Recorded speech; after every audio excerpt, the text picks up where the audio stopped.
Antibiotics, one of the greatest discoveries of the 20th century. You've probably taken them at some point during your life, maybe for throat or ear infection. About 20 doses of antibiotics are prescribed per 1,000 people every day worldwide. That's the same as 1 in 50 people every day. So what is antibiotics? Well, it is the name of a group of drugs which are used to treat disease caused by bacteria, and only bacteria.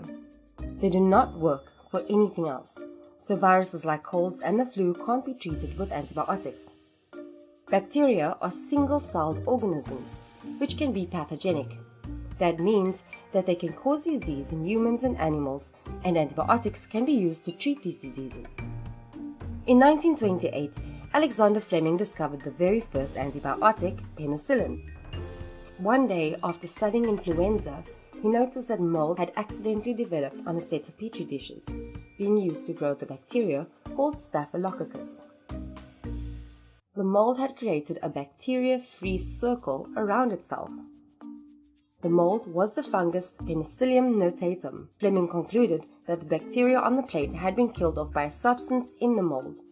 Fleming named this active bacteria-killing substance penicillin.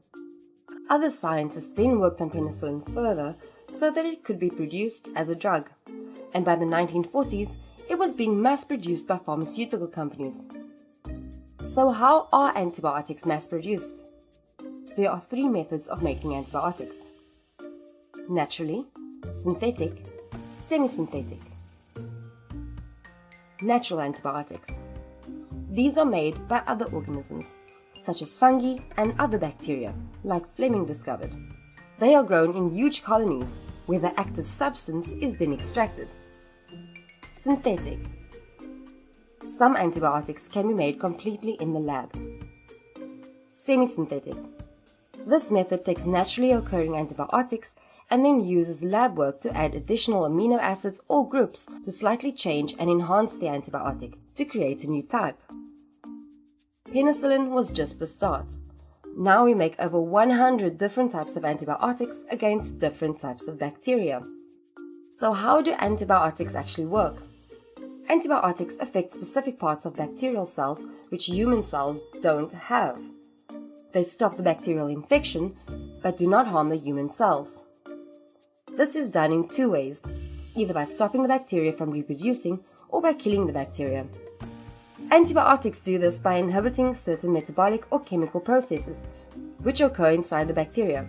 For example, they can stop protein synthesis, DNA replication, or break down their cell wall. This is why they are not useful against viruses, as viruses are not living organisms and so they don't have metabolic processes that the antibiotics can disrupt. This is why it is very important to check whether an infection is caused by a bacterium rather than a virus before attempting to treat it with antibiotics. The discovery of the antibiotic is one of the greatest scientific achievements of the 20th century and has played a huge role in keeping the public healthy.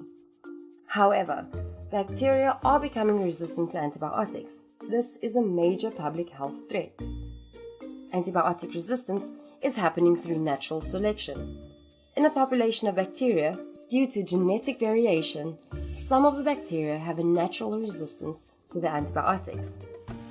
These bacteria survive and reproduce, and pass on resistance so that the whole colony become resistant to antibiotics. Scientists are constantly trying to find new antibiotics to which bacteria are not resistant yet.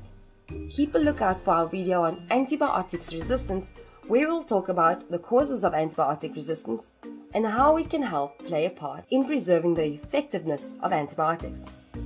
So there we have what antibiotics are and how they work. So the next time you're prescribed some antibiotics, you'll know exactly what's going on in your body. If you liked the video, give it a thumbs up and don't forget to subscribe. Comment below if you have any questions. Why not check out our FewSchool app as well? Until next time.